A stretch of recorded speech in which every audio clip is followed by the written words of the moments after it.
I don't know whether these thoughts can actually be related, but there's just two thoughts that I didn't really want to publish individually, but I felt like hanging out with you guys. So here they both are. The second thought was, we'll get to the first one. The second thought was, we often imagine the mind like a library, sometimes. And you are going into this mental palace, this library, and you have your different information, the different things that influence you, etc.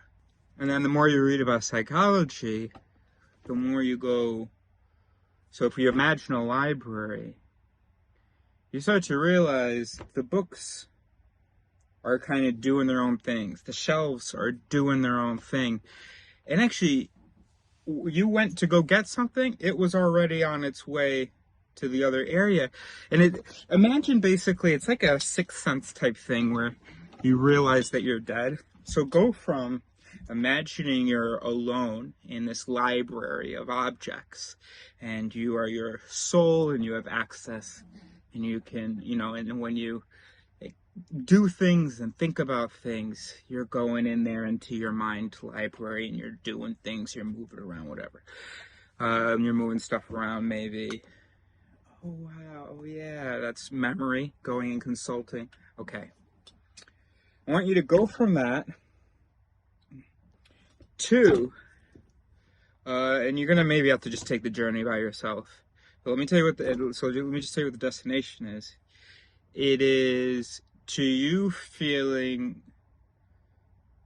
like there's this world moving around you in the mind, right? So you're still in the mind, but all of a sudden, all the books, the shelves, there are these automated bots, Roombas, and everything's automated, everything's happening.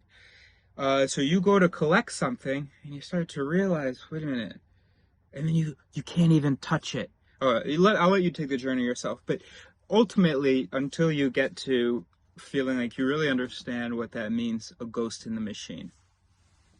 And so yeah, you can't interact with anything. This ghost can't interact with anything. Everything's acting like it's not there, and everything's just running. You just have nothing to do with it. Okay. So now you understand the ghost in the machine. Then what I want you to do is realize that ghosts aren't real. Realize that actually it's just an illusion, a trick of the light. And that there is not a single ghost, actually. Basically, that ghost thing, sometimes it's that Roomba plus, that automated shelving system plus that chute. Those are sort of the mechanisms of it being experienced, sort of, by the overall system. So anyway, so it's an illusion that you're a ghost. But first, just get to the ghost in the machine, and then go, oh wait, ghosts aren't real. So it's just this automated system, and it's the system itself feeling like there's a ghost inside of it. So that's where you end up. You realize it's all these machines all together have created this sense of a ghost, but there is no ghost. It was just imagined by the observers, by the machines around. All right, so that makes sense. Number two, I guess this isn't a necessary segue, and it just sounds braggadocious now, but I am proud of it, actually. I'm working on learning Arabic and Toki Pona, and so because of that, over the past several months, I've often found myself writing the word adjective. And I think this was true. Well, I don't know. Anyway, and I noticed something funny today that I feel like happens to me often when I write the word adjective. So the A and the D are sort of similar. So once I'm finishing up my A, I'm tempted to add a line to make it a D.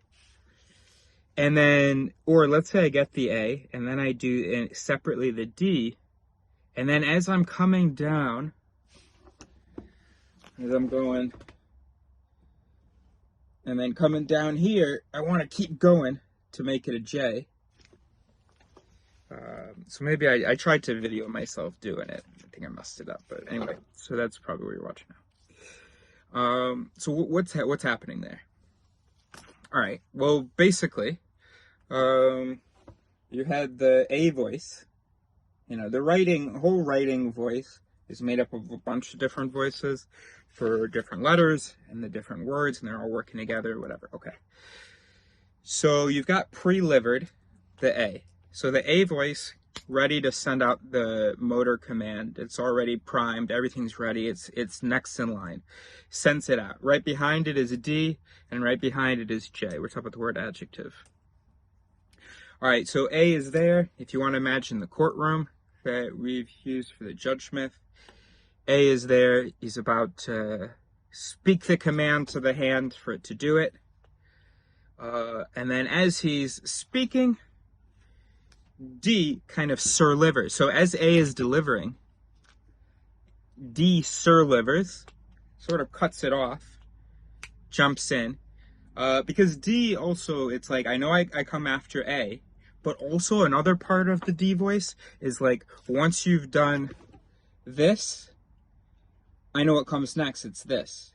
So he was right there primed as the A comes out. Hopefully you know what I'm talking about by the way. Hopefully you can just believe me that things like this happen in minds. Okay.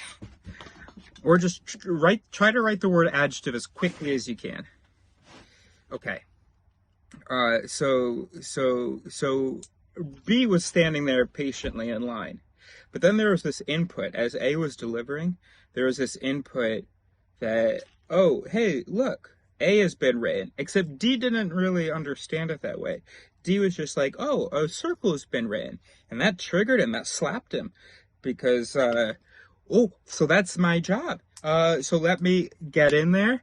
And sorry, it's not triggered or slapped in a negative way. Just it made the program run. It was like, oh, we're already doing it. My bad. So then it starts to add the thing. And then the information about this line coming down goes into the mind as D is finishing its delivery. And J is like, oh shit, I missed my cue. We're already working on J. Okay, yeah, I know exactly what to do next. And so then you swing down.